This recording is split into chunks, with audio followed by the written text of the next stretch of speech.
বৈশাখ মানে আমার কাছে চারুকলার ওই সময়কার উদ্দীপনা। লাস্ট অনেক বছরের বৈশাখ আমার কাছে অতটা প্রাণবন্ত মনে হয় নাই। আমাদের ওই টাইমটা বৈশাখ মানে অন্যরকম ছিল। ঢাকা ইউনিভার্সিটিতে এই পরিবেশটা একটু অনেক দিন ধরেই ঘোলাটে। আমরা এক্স স্টুডেন্ট যারা তারা স্বস্তি পায় না। আচ্ছা, বৈশাখ অ্যাকচুয়ালি আমার কাছে হচ্ছে আমার চারুকলার ১ম বর্ষ আরকি।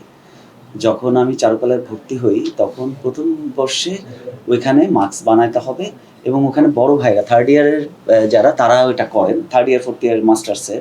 আর যারা 1st ইয়ার 2nd ইয়ার থাকেন তারা এটা করে না। তারা আসলে যারা মাঠে কাজ করে জোগাল দেয়, আমরা হচ্ছিল জোগালি।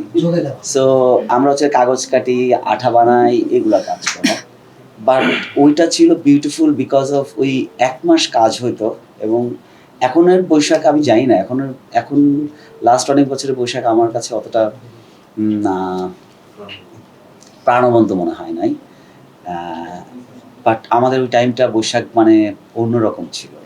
সারা রাত চারুকলায় থাকা, ওই ছাদের উপরে আমরা ঘুমায় যেতাম রাত্রিবেলা। সকালবেলা উঠে আমরা বাসায় ফিরতাম ওই বৈশাখের র্যালিটা করার পর। কিন্তু আমাদের অবস্থা খুব খারাপ, কারণ আমরা সারা রাত জেগেছিলাম স্টুডেন্টরা।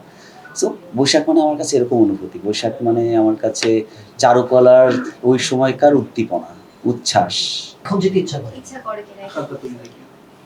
হ্যাঁ, যাওয়ার তো ইচ্ছা করে কিন্তু পরিস্থিতি আমি কিন্তু রেগুলার আমি যখন চারুকলার থেকে বের হয়ে যাই আমি কিন্তু রেগুলার চৈত্র সংক্রান্তি যেতাম।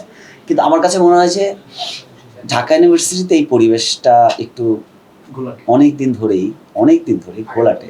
আমরা এক্স স্টুডেন্ট যারা তারা স্বস্তি পায় না। আমি যখন স্বস্তি পাই না আমার ইউনিভার্সিটিতে, আমার ক্যাম্পাসে, তখন সেখানে আমার যেতে ইচ্ছা করে না।